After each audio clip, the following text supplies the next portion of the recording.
history teacher calls you out in class for not doing the homework assignment correctly, not because you didn't know how to do it, but because you didn't have the supplies to do it. It sucks when you approach your Spanish teacher after class, asking for help, and she tells you to hire a tutor. You see, it sucks when you don't have a lot of money growing up. And even though I didn't have a lot of money growing up, I remember in elementary and middle school, I asked my mom to buy me a lot of lavish things. I asked for expensive Hollister clothes, the cool new video games that came out, because I wanted to fit in and look cool.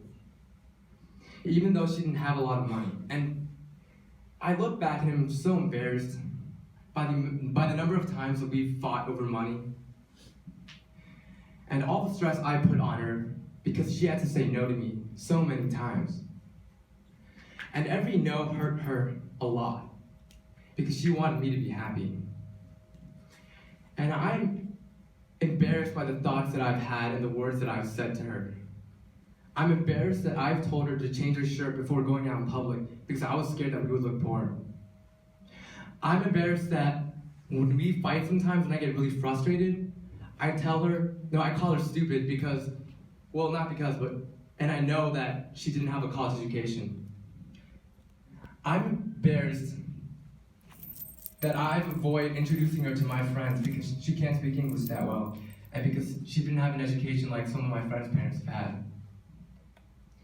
I'm embarrassed that she woke up early every morning to pack me lunch, because I was too embarrassed to get free lunch at school.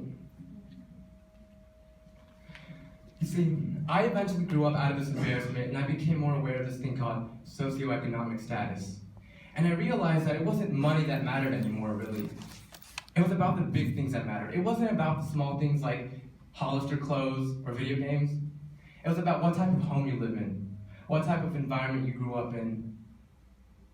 It's about what type of activities you could do as a kid and how educated your parents are. And I felt this the most in high school, where my high school is extremely competitive to get into and application-based. When you go to a high school where 2% of the student body population qualifies for free reduced lunch, which is a federally assisted meal program, you start to feel self-conscious. When you go to a school where 321 students who applied with a fee waiver to get in, and only 4 got accepted, you start to feel rejected.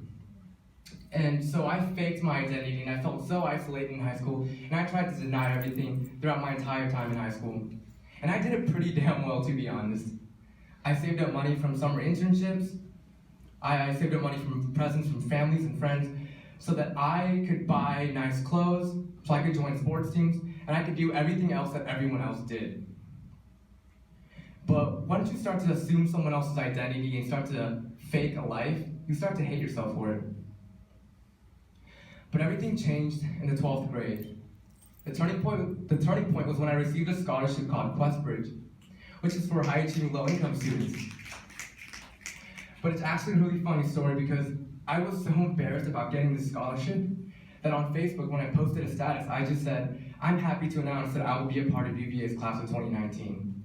No mention of Questbridge, which, by the way, is funding my education for 4 years. So how shitty was I to not even credit them or mention them? And I remember, and keep in mind that Questbridge came out, the results came out December 1st, which is way before early action results came in. So a lot of people started to question my integrity and believe that I was a liar. So I had to start telling people, no, I got in early because of a scholarship for low-income students. And the faces of all my friends changed. They were all so shocked that I, an Asian American who lives in Nova, could go to Thomas Jefferson High School for science and technology, could be from an underprivileged family. And I think the reason why it was so tempting for me to fake my identity throughout high school was because no one would suspect me, and I was okay with that for a while. But once people found out about this, I started to feel like I wasn't pretending anymore. And the more people I told, the easier it got, and the less self-conscious I became. And I would start making jokes with my friends and say stuff like, "Oh, like I'm too broke for that," and they would understand it on a deeper level. I still feel this inner classism every single day here at UVA. I still fall into the habit of wanting to appear like a well-off UVA student. But I know that my story is different, no better or no worse than anyone else's here. So to just wrap things up, I just wanted to say that I'm not here to preach or educate any of you all. I'm here to just simply tell a story about how I grew up ashamed of my life. And I'm still ashamed of my life sometimes. What was I gonna say? Yeah. And there are other UVA students here who struggle with their class identity and don't want to talk about this topic. And there are other students out there who weren't fortunate enough to be in my shoes, to be here to tell their own stories. Thank you.